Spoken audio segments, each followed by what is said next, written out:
So hello and welcome to Board Recruitment, the secret to board engagement. And we'll get into later why I think board recruitment is crucial to board engagement we see later on.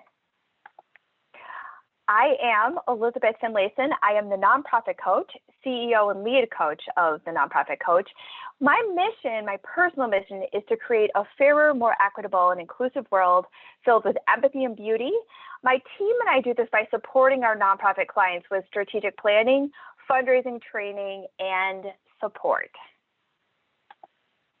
And through these free webinars we do twice a month. All right, we've got lots of great people coming in here. Let's start with one of the first principles around board engagement. So there are, 12 principles of excellence related to boards, and we're not going to get into that today because there's so much around board engagement. We could do an entire year-long program around that. But the first principle is really a collaborative and cooperative relationship between the board of directors and the executive director. This is probably a good time to just kind of take a step back and look at what an interesting relationship we have with our board of directors or with our nonprofit staff in the nonprofit sector. Unlike a for-profit, these are not paid positions. They're not being recruited often because they have a large amount of experience in our sector or doing the work that we do.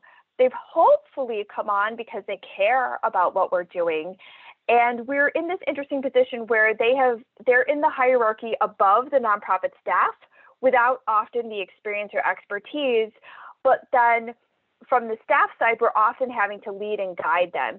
And so we have this interesting position where we are asking for the leftover time of volunteers to lead an organization they don't have experience in. Now, I wasn't really aware of it in that way until a friend of mine I worked with who was from a different country just really brought to light for me all of the strange inconsistencies in this board staff role and what it really requires from the nonprofit staff to be leading and asking at the same time. We're kind of going back and forth. So if we don't have the board and the executive director acting as co-pilots to the nonprofit, a lot of things can get out of whack. Sometimes the board can go off without a lot of the input from the staff who are doing the day-to-day work, or you would have an executive director and staff fully leading something and feeling like the board is completely disengaged. Neither of those scenarios really work. You have to be working together in an equal relationship, and that can be really hard to achieve when we're talking about an exact balance. I'm hoping that as we put our magnifying glass on the recruitment process and who we bring on to our board, it might help us to set that relationship up better to succeed into the future.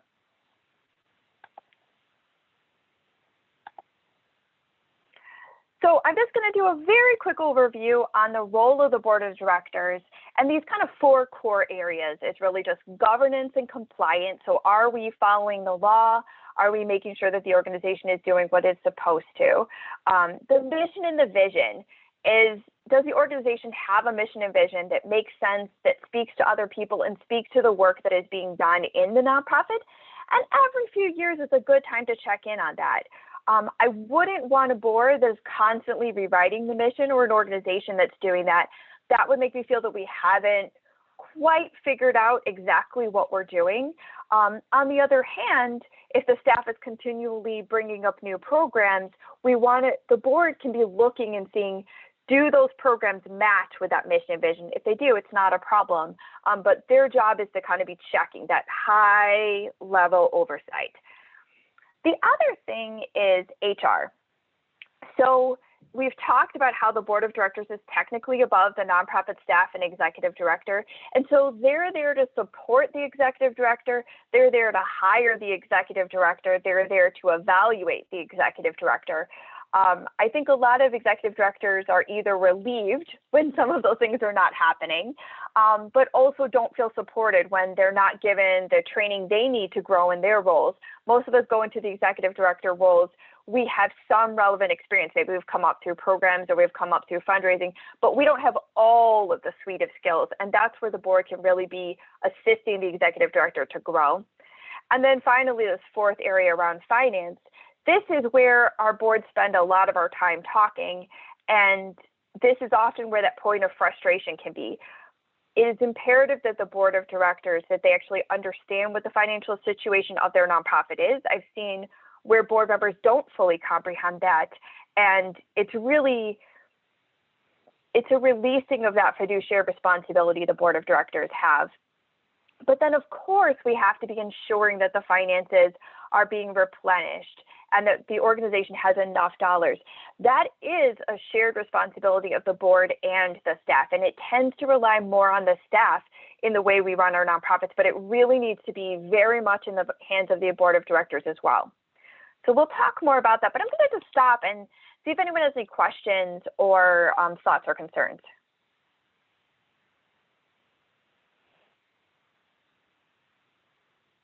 All right, good, let's keep going.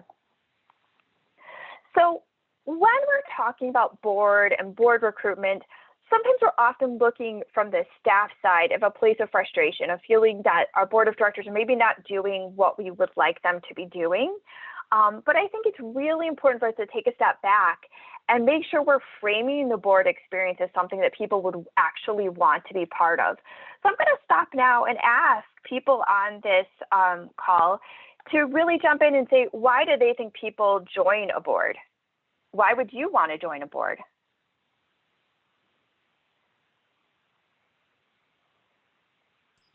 To help with the mission? Yes, yeah, absolutely. Passion for the mission. What are some other reasons? Learn about an organization through their board of directors, and I don't know, I use it as a cross-reference between if I'm on a board and I'm running a foundation, I am learning what other best practices could be as I'm helping somebody with their mission. And then I feel as if I can hold my board more accountable if I'm a good board member. That's just the rule of Lisa. I don't know that anybody else has to follow that. Yeah, no, I think that makes a lot of sense, right? Learning is part of it. Does anyone have any other reasons? They can be selfish, they can be altruistic, but what are reasons people might join a board? I think it also goes into community connections and networking. You're working closely to further the mission of this one organization, but it opens up so much other connections to other possibilities, which I think ultimately goes and helps the board and the organization itself. But it can go a lot farther than just the one organization that you're helping. Absolutely. Other reasons?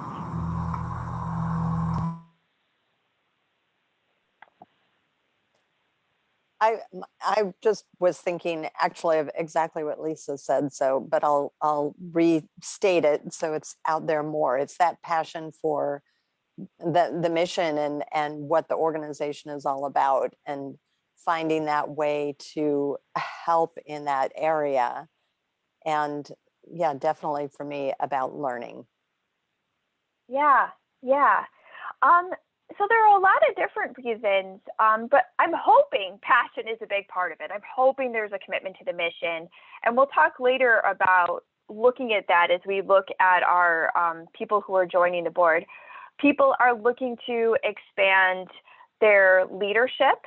They're looking to expand their profile in their community, can be part of it. Now, some people, they're coming on, they've been on a lot of boards, and maybe that's not what they're looking to do. There is a social aspect. So we talked about the networking part. So there's networking for business, but there's also networking for social. There are also ways in which it's really important to explore when you're talking to a particular board candidate, what their reason is. Now, we may be looking at them. I'll give an example. I was on a board, this is now many years ago, and we had a lawyer who joined the board.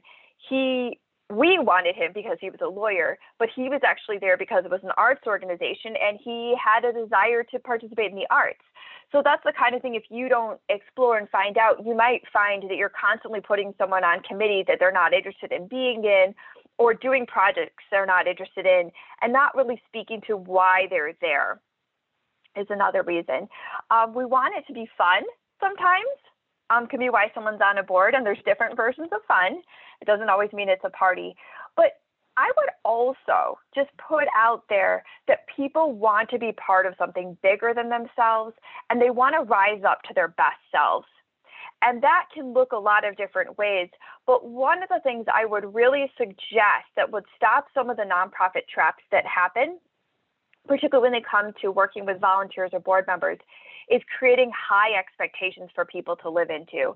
People like to be part of something successful. And if you set them up well to meet those high expectations, don't just have them and throw them out there and be irritated that they didn't meet them. You're going to have structures and training that help people be at those high levels.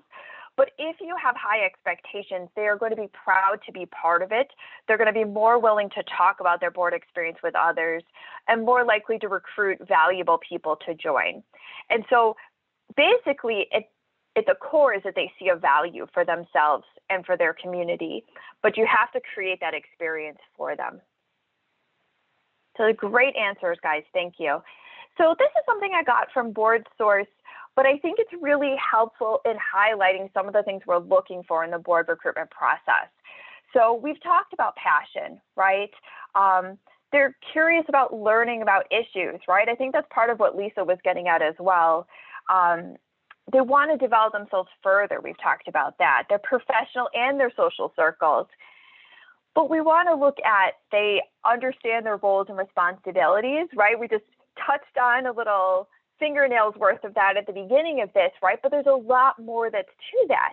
And if we're talking about people who've never been on a board before, if we don't have a board manual, if we don't have any board training, how do we expect them to live up to those roles and responsibilities?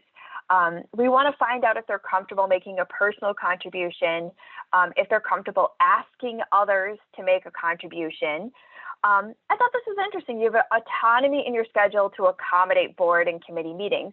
Depending on what kind of job a person has, it can be a high-level job. That might mean that it's very demanding and they don't have time or they don't have control, or it might mean that they have a lot of trust and flexibility in their organization, and we just don't know. That's part of what we want to find out. I thought this one was so interesting. I'm patient and collegial when working as a team. A board is a team, right? And all the committees that are underneath it are also teams.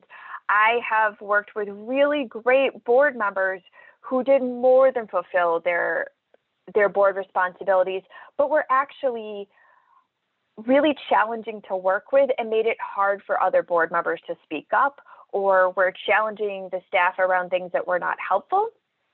And so we want to find someone who is a good mix of being able to speak up, who's willing to challenge the status quo, who is willing to speak up if there is an ethical issue having in the organization, and to speak around any kind of mission drift.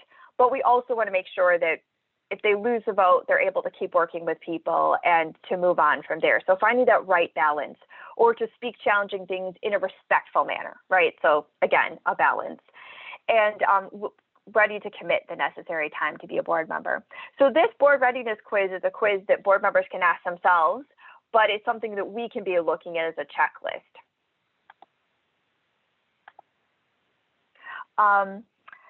So the reason I wanted to look at board recruitment is after a while, when I had been working with boards on the staff side, I began to see a pattern is that the board members who didn't do what we wanted them to do, I could often trace it back to a conversation that I or one of my colleagues had really early on in the vetting process.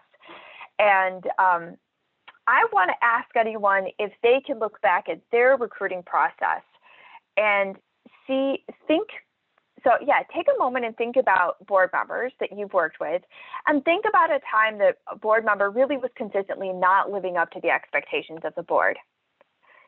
If you do that, can you go all the way back to the recruitment or the time that you first started working with them? And do you see anything that's in there that could have been part of why that board member is not living up to expectations?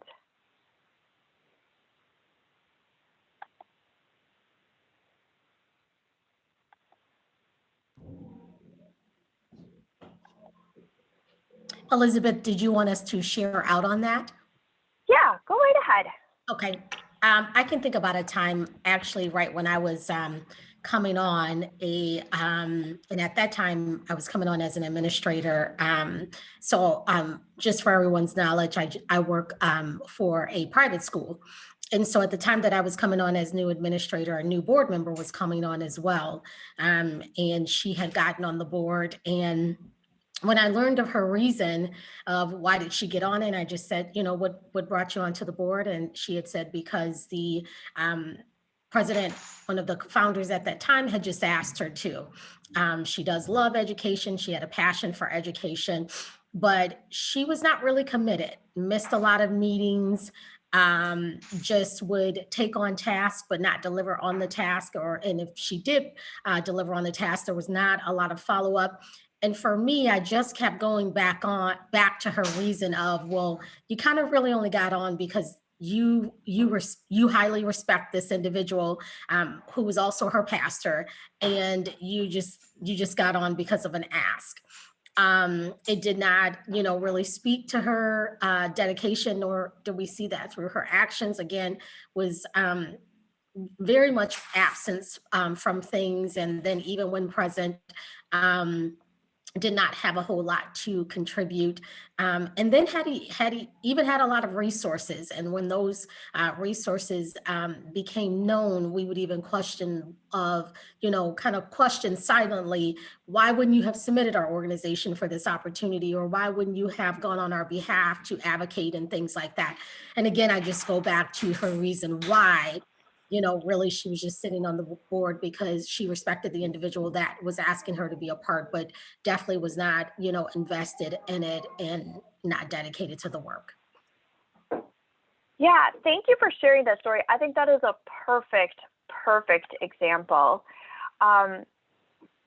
So that's going to lead us right into some of the things that we want to talk about, those first conversations we have with a potential board member before they even get onto the board.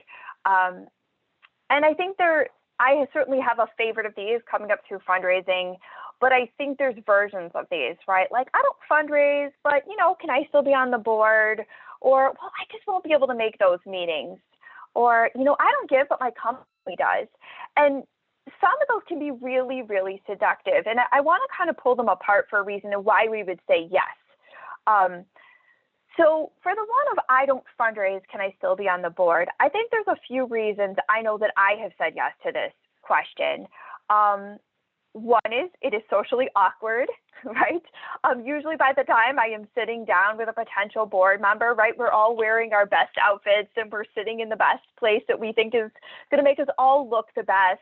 Maybe they've been referred by someone who is on our board, and maybe they are a friend of that person and they've spoken really highly of them. We've probably looked over their resume. We see good things about this person, and then you get this dreaded question.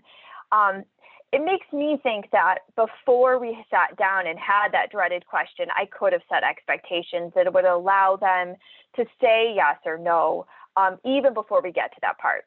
But here we are sitting in our awkward meeting, and I feel that shrinking feeling inside, but I'm like, oh, it's no problem at all. It's totally fine.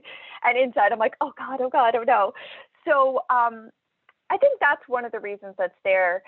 Maybe somebody has gone off the board and I'm worried about being in compliance with my bylaws, or I'm worried about having the right number of people or the right number of people on the committee, or they have a skill that I just think is, we have to have this person. And we'll talk later about exceptions and why we might want to have somebody who doesn't maybe check every single box. But I want to make sure that I'm really vetting people well and I'm having tough conversations before they're on the board. It's the same with making the meetings. Like, what if they can fundraise and write all the checks, or their company can do it? Can anyone see what might be a problem if they can't make many of the meetings, or they don't give, but they'll say their company is writing a really nice check to the organization? Can anyone see some problems in there?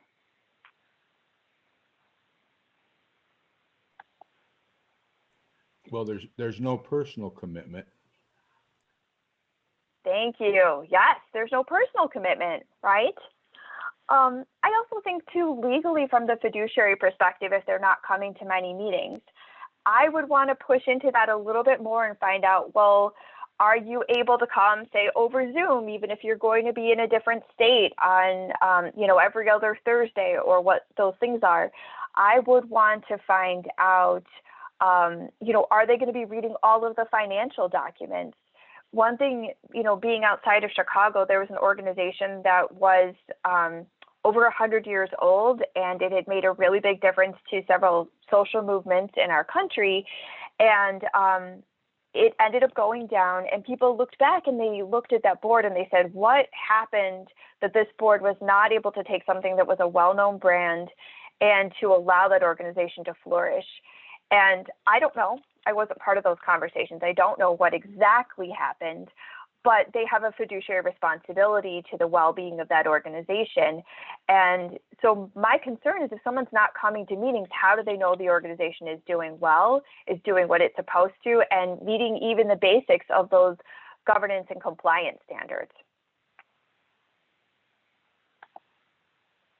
Okay, so now we've talked about some board problems. How do we prevent that? What are some things that we can do before bringing board members on? And I'm going to stop for people to just kind of throw out a couple answers.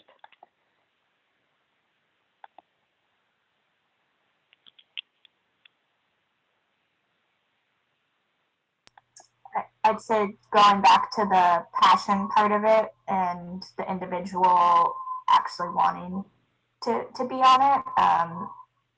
We all have this grandeur ideas that, these would be the perfect people, right? But making sure that they want to be those people kind of goes back to what the story earlier as well. Yeah, that's great, Samantha. Anyone else? I think it's really important to lay out the expectations beforehand so that people know what they're getting into. A job, quote, job description and responsibilities and expectations. That's right. That's right. Absolutely. How do they know whether they can meet those expectations if we're not clear with them? So you got it, guys. Look, set expectations, right? And really be explicit about that. That can look like job descriptions. What are the committee structures if you have them? If you have give-get requirements, if you have any fundraising or network requirements, if you require people to be part of an event that happens every year, what are the things that you're expecting your board members to do so that they know really responsibly whether they can or cannot fulfill those obligations? And the other thing to know what you're looking for. I don't need to tell all of you that when we're working in nonprofit, we're often working fast and under-resourced, right? So we may just jump after that first person that's been referred by, let's say, a pastor or someone who's related to our organization, right? They seem great. This person must be great. We have to move quickly, right? But if you can, even just do a basic board matrix, right? Really just write out. You could scratch it out on a piece of paper. What are the demographics of the people on your board? And I like to really look, not just at a couple of different things like, race or gender, but I like to start to look at age groupings. Sometimes I found, oh my gosh, everybody on my board is 40 to 60. What perspectives am I missing? Am I making sure that I'm covering people that my organization serves, right? So if I don't have anybody who fits that, maybe I'm going to miss out on the perspective of my community and what they're thinking about my work. I might be thinking that we're doing a great job, and there might be whole needs we're missing that are there. Looking at professions and their balance, right? I talked about lawyers. We can talk about all different kinds of things. Are there professions that would particularly help your organization? So if you were an arts organization, do you have somebody who matches the type of artist or the type of people who produce the artists that you work with? What are the types of professions that are specific to your organization that you would need beyond some of the ones we would really want just for running a board? And skill sets. I think there are particular skill sets you're going to be looking for on any board. And then there are, again, going to be ones that are really specific to your organization. Maybe you have a youth program and you need to make sure you've got somebody who really is looking at safety protocols for kids, or They're looking at milestone development, or they're looking at particular research related to youth. I don't know what those things are, but you want to see, are there a couple of particular things that would really help your organization not just do well or do okay or keep fundraising, but get to that next level. All right, so we're going to do a couple of sample scenarios here. So this is probably a fairly typical board member from time to time. This is John, and he's been introduced to us.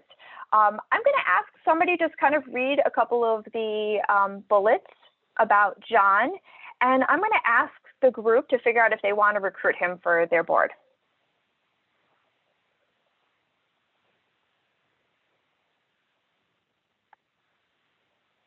So who wants to read about John for everybody? I'll read it. Thanks. Okay, so he is in his late 50s and has 2 middle school sons in private school. He is the director of procurement for an international corporation headquartered in your region. Due to his constant travel, he has a small but powerful network of contacts. His company will sponsor a program this year and likely for the entire time he is on the board. He is able to meet our give-get requirement. And I'm going to add a detail that we are running an after-school photography program for middle school girls, and it has been around for 20 years. Okay, so as a group, what do we think about John? Do we think he is a good fit for our organization?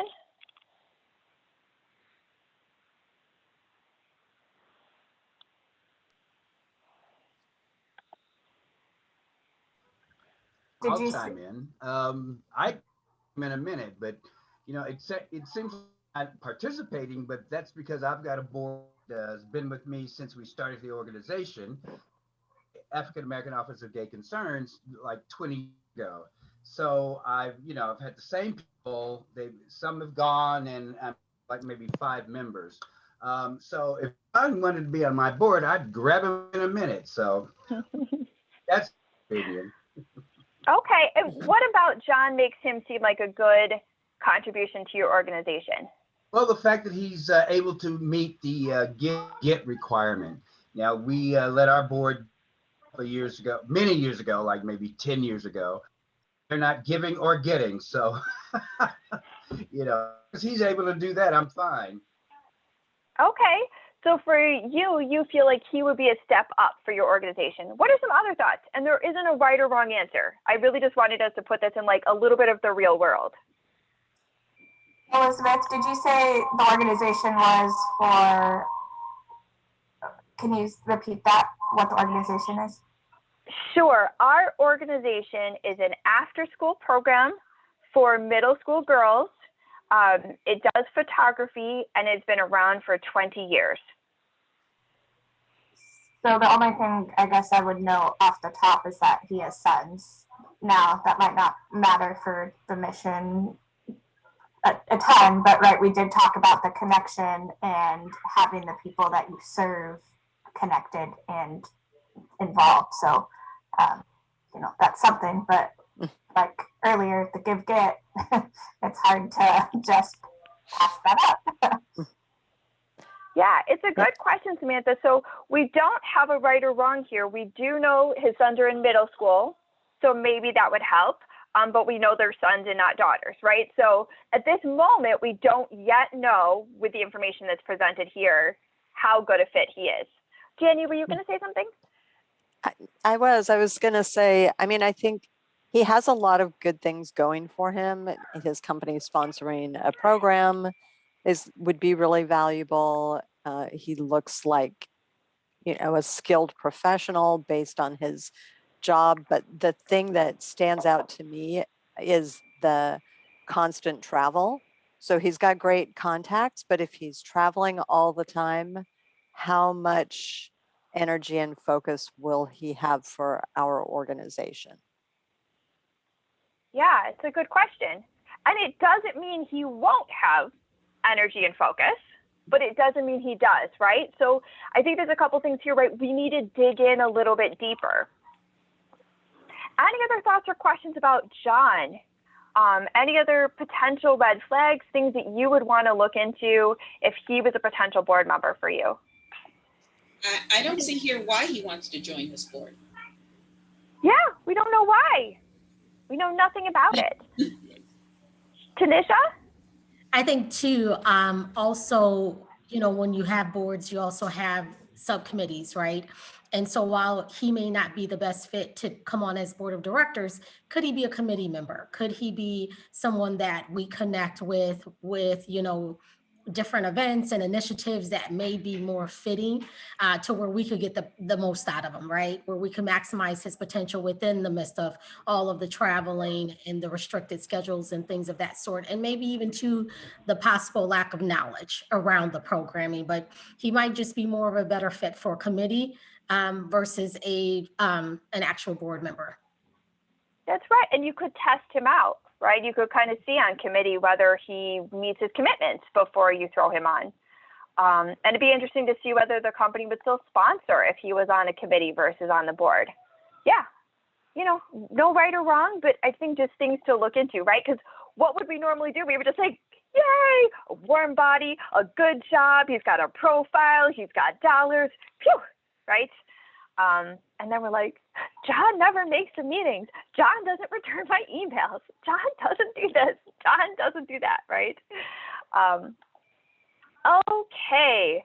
I'm sure there's a lot of things, a lot of ways we could answer this question. I've answered it one particular way, but again, I wanted to say, who do you think we should avoid recruiting? I'd love to hear other people's thoughts on this.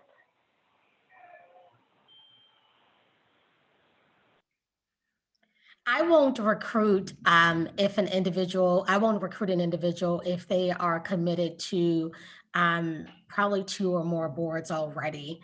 I just feel like individuals who kind of get themselves wrapped up in all of these different board and community, you know, organizations and things like that, someone's going to take a hit. You're not going to be able to give 100% everywhere. And so that's something that I look for to see how extensive are they involved in on other boards or committees, or, you know, within their job as well. Do they have a very demanding job? Are they, you know, over a team that's international? Then you're really not working on the hours that we're working on, you know, things of that sort. So those are just some other areas that I do look at as well when trying to recruit for board members. Yeah, those are great points and great questions. And I don't, again, know that there's a right answer. I think I've seen effective board members up to about 3 boards. The couple people I've known who were on 3 boards and were still effective, they had a system around it, but sometimes it meant every 3rd year we got an event sponsorship instead of every year. And, you know, in this case, that particular board member was active, engaged, and had a large personal contribution. But again, it's like you really have to dig into those things, like you were saying. Are we going to get real attention from this person? Anyone else? Other things people we think we should avoid in recruitment?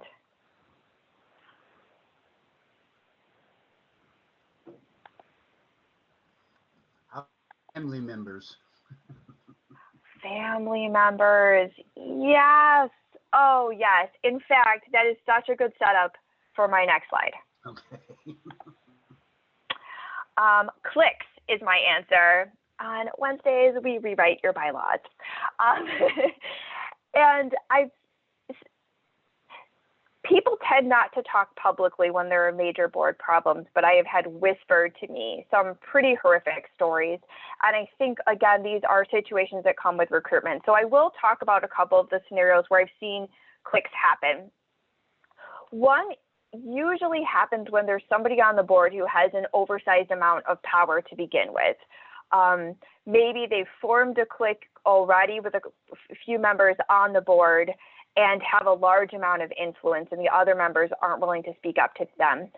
Sometimes what happens then is they then recruit more of their own particular friends, and all of a sudden you have a voting block of 4 or 5 people. And what you don't have are people who have enough power to speak up, or when they speak up are not heard, if there are issues or if the organization's not going in a good direction. And I think family members is a really good example of that, right? Like they become their own little team.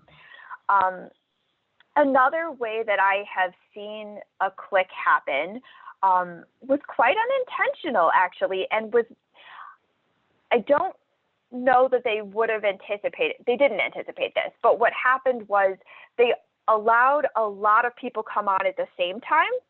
So in proportion to their board, it was maybe about 50% came on at the same time. They also, particularly, they were looking at board recruitment and they said, we have a lot of older people on this board and we want to get some new younger people. And the younger people banded together as a clique and began to take the organization in a very different direction, got really, really angry. There were screaming matches in the board, and then, half the board quit. And so it was really destabilizing for the entire time that group of people were on, and it was really destabilizing when they all left. I think a way that they could have prevented that was maybe brought on a maximum of 3 people and then waited 6 or more months and brought on maybe a maximum of another 3 people. I was on a board that it really checked all the boxes. It was a well-managed board on paper. And the executive director realized that nobody had board experience. It was a new organization, and she fired the entire board except me and her dad, and we started again from scratch.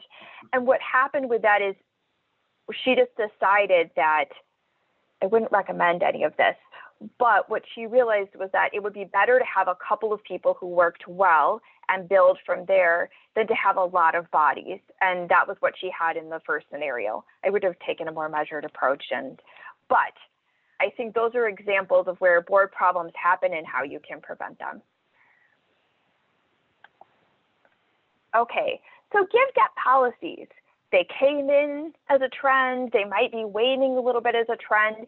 So again, I'm going to bring this out to the group and say, do you think give-get policies are valuable for organizations or for your organization particularly? Elizabeth, can you give more clarity around the give-get philosophy? Absolutely, yeah. Thank you, Tanisha. So a give-get policy is a financial requirement for a board member in which there's a certain amount of dollars that board member has to bring in either through giving or through getting. So if you wanted to say it was $10,000, it could be $10,000 from their company, or it could be $10,000 from them, or 5 from them and 5 from 1 from each of their friends. However you make it up, but the idea is the reason give-get policies came in is 1, they did set clear expectations, which we hadn't been doing with board members. And 2, they allowed board members to be flexible in how they met that. They didn't say you personally have to have $10,000, but they said we want that to be the value you're bringing to the organization. There are pros and cons to it as a policy.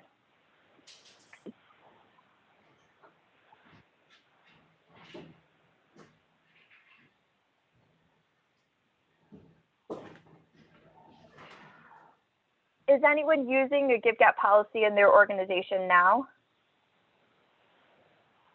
We are, and that was actually something we had just put in, not even realizing it was falling under that term, but it was actually something that we had just written into the bylaws when we took over, because what we noticed from the previous board is that you had kind of just a group of individuals that were really going after funding and having a larger contribution into, fundraising and getting people on board. And then you had the other people at the table who they just kind of sat. And it had even gotten to the point where, they almost looked to the other side of the table to say, hey, we need this amount. Can you guys go get it?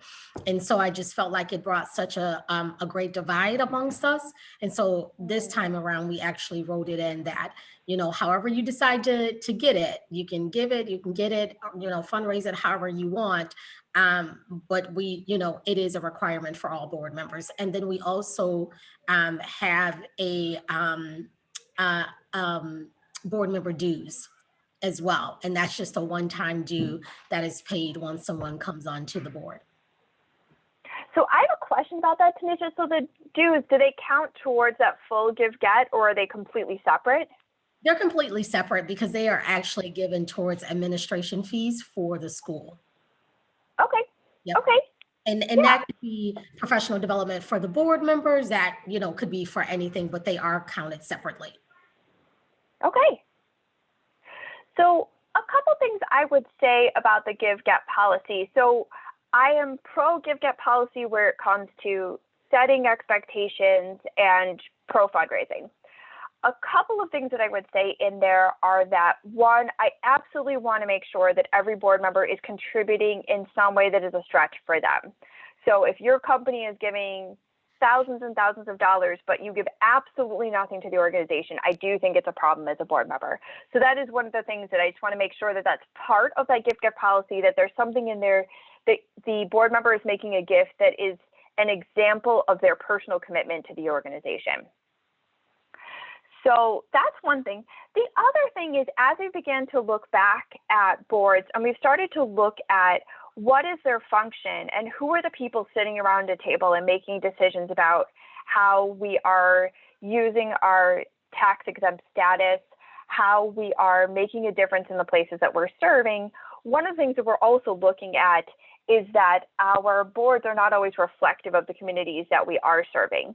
I will give an example, again, from my own board experience, that the board that I was on, because we were both mental health and arts, we made sure that we had a certain number of people who had some kind of history with mental illness, so either themselves or a family member. So they had a deeper connection to the work we were doing.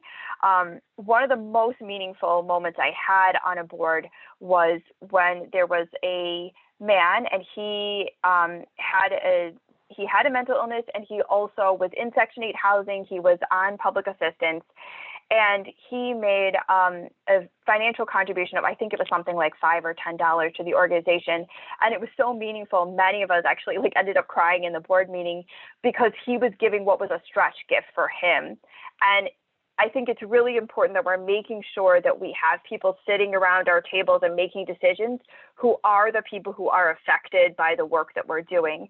And if we make sure that we are only oriented towards dollars, then we're also ensuring that there are people who are not around the table who maybe should be. Now, maybe it's not a large percentage of people. Maybe it's something like 3 of our 10 board members are representative of a community that we're serving, who act as good partners and can let us know when our programs are effective and really meeting the needs of the people that we're talking to, for, about, and with. Okay, we're going to do another. We've got 2 more board recruitment scenarios, so we're going to meet another potential board member. All right, so this is Galen, and I would like someone to read about Galen. You could tell me if you think that she is a good board candidate for us.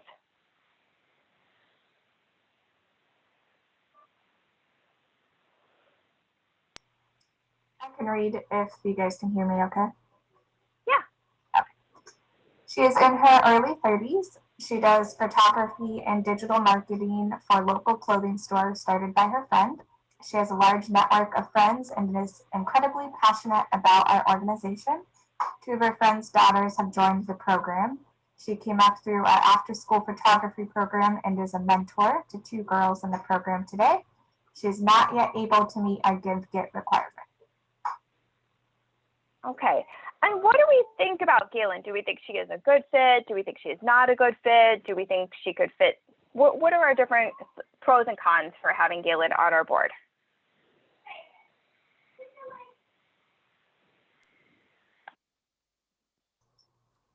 So I think that she meets a lot of the criteria that we have stated. The give-get requirement would be something that we would have to mentor her in, because though you had mentioned that we may not be, what do I want to say? We are putting people on a board that might be good for it, but can't meet the give-get. My question to you is, how do you keep equity in your board members if you give exceptions to 1 or 2 or 3, however, because they can't meet the give-get, they can't meet the get to the meetings. They can't meet the committee obligations. Like, how do you balance that? Because if you are different with one person than you would be with another, I just think that that would be more challenging. So I am very curious as to the answer. I would take her because she fits all the areas, and I would work with her on her give get, but not everybody might feel that same way. So I don't know. Yeah, those are excellent, excellent questions, Lisa. And I think when we come to exceptions, this is where it gets really challenging, right? And I'm going to talk a little bit more about that. And I think it is interesting, and I think you're alluding to this in some way, Lisa. I said that she's not yet able to do that. We didn't say it's not possible or she can't do it. Maybe she doesn't yet know where she can. The other thing that it says in here is that she has a large network of friends, right? So we haven't yet even explored, does that mean that she has the potential to make the give-get requirement, right? What are other thoughts about whether Galen is a good board candidate for us?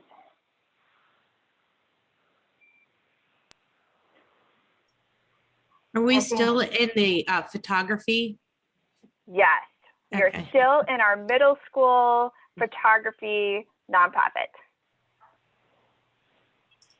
I think she's a great person for the board. I agree with Lisa. She could be mentored into how to do a give get. She might not be able to give, but she could probably be able to get. She just doesn't know how to do that. You know, depending on what your give get is. I mean, obviously, if it's $50,000, maybe she can't do that. But if it's more like $5,000, she might be able to do that from her large network of friends and not even realize that she can do it because she's never had to do it before. So, I mean, she's very passionate about the organization. She was in the program. To me, she's a really good board member, except for that one little thing, which you really do need. And the question is, but before you brought her on the board, you'd have the conversation. Would you be willing to be mentored into how to do a get, you know, so that you could meet that requirement that we have? Yeah. Other thoughts about Galen?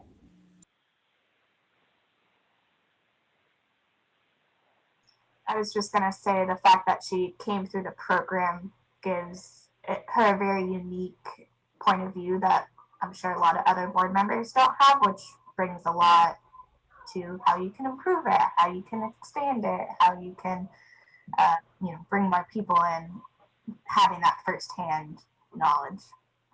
So I would say, yes, sounds great.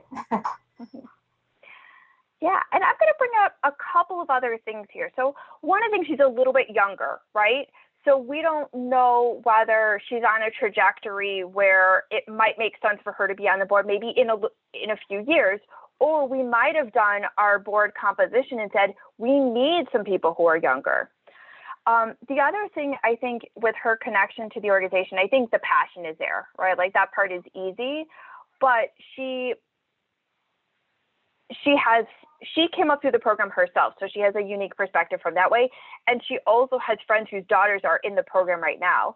So she may be able to feed us information about how well the program is working that we may not be able to get from another person. I think the other thing is that with her photography and digital marketing, what we haven't explored is, does our organization have a deficit in that area? So maybe one of the things she's providing is, maybe we have a terrible online presence, or we really haven't thought carefully about our branding and we're about to go through a rebranding. So if we were to have really looked carefully at our board and our board needs, there might be actually even some budget relieving things that she could be doing that would totally count towards that give get we haven't even looked at. And that's why I think just having that like really fast and hard give get requirement may be a little bit much if we wanted to look and say, she could actually easily meet that in like professional services, or she could easily meet that through putting on some events from her network of people, or something like that. She would definitely be a really good ambassador for the organization. And she also might just be good on a committee right now, maybe a programming committee, and then work into a board position. So again, there isn't a right answer, but I do want us to make sure that we're really looking carefully at candidates for ways in which they can be a contribution that we haven't maybe looked at if we're just looking financially.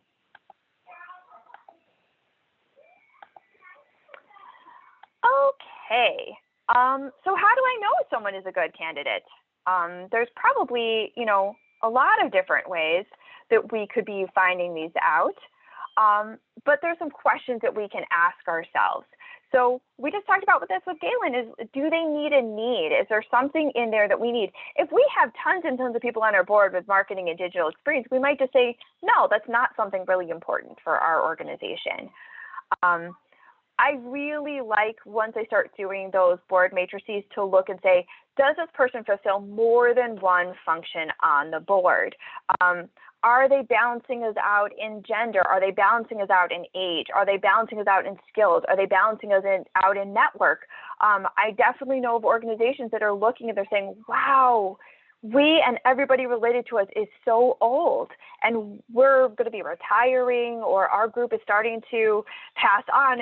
This organization is not even going to be around if we don't get younger people. That would definitely make a case for wanting someone like Galen on, right? So we need to start looking at what are the real needs of this particular organization, and again, not as much the hard and fast rules. Are they willing to commit to the board requirements? So if we were to waive something like a give-get requirement, and I think there's some great cases that were made here for how do we help her to make it, or how do we help her get really, really close, I would like to say that better be the only thing that that person is not making. They better make every single meeting. They better be on several committees. I want to see a really, really deep commitment to there, because if somebody is really missing on more than one area, it's just not worth it. Are they passionate? We talked about, and have they been vetted, right? So we've hopefully looked at their resume. Maybe they've been referred by somebody. Maybe they were on a wish list and we've worked really hard to get to this person. If that's how you got that person, you're going to really want to look deeper into the passionate question. And have you been willing to say no to accepting them on the board? If we don't have that willingness to say no to a potential board member, then it is not worthwhile for us to even go through these conversations, because we're going to end up in a situation we have board members we already knew we didn't want. Okay, we've got another scenario here. All right, so this is Jane, and I want someone to read to all of us about Jane. Maybe somebody who hasn't jumped in as much.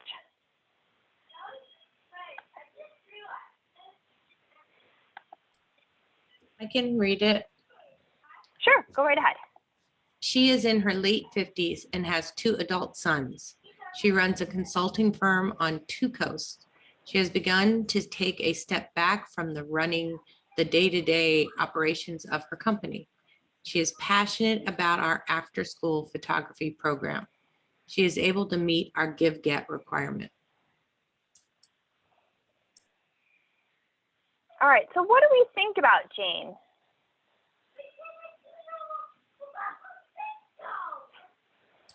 I love her. May? You love her, yes. I see some head nods. And here's the question. Do we know enough about Jane to know if she's a good fit? What might we want to dig into to find out if she would be a good fit for our organization? She seems good on paper. What do we not know about her?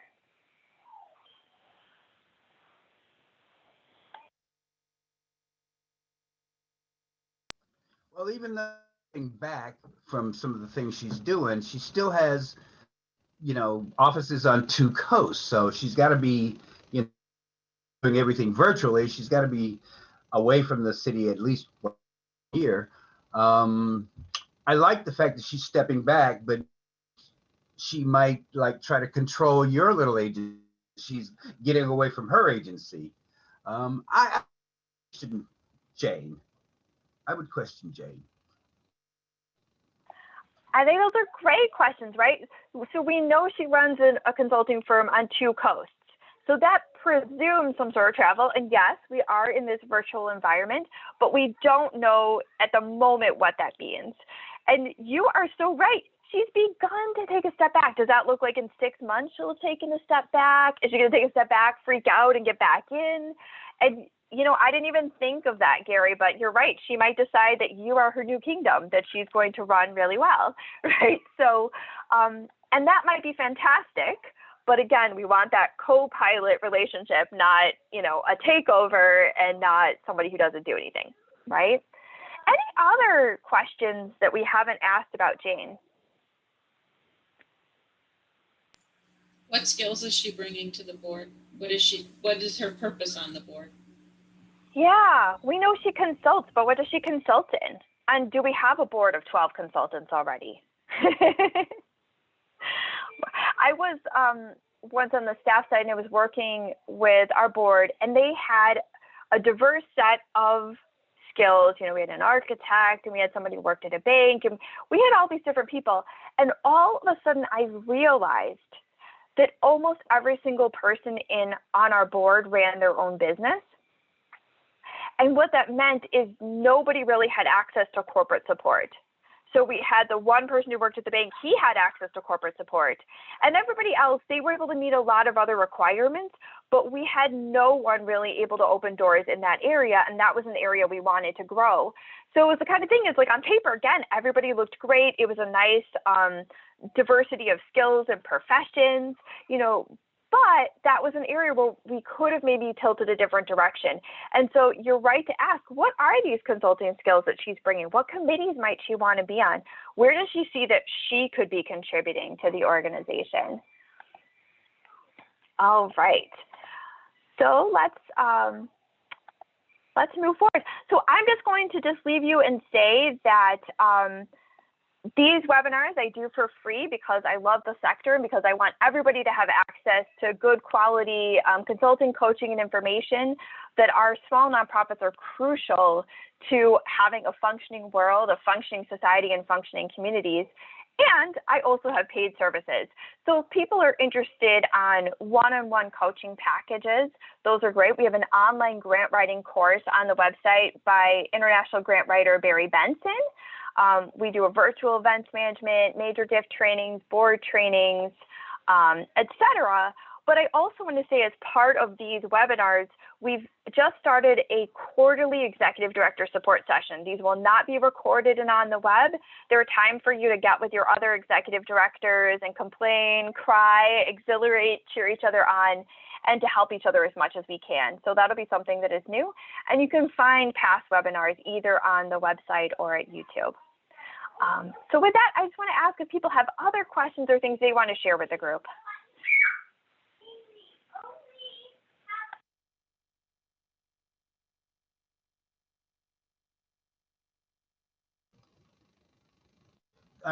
Somebody, I think it would have been you who mentioned that you were kept on a board and everybody fired.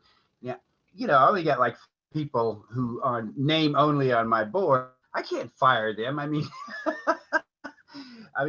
and the only reason we actually have it because we get state funding, and of course we've got to have a board.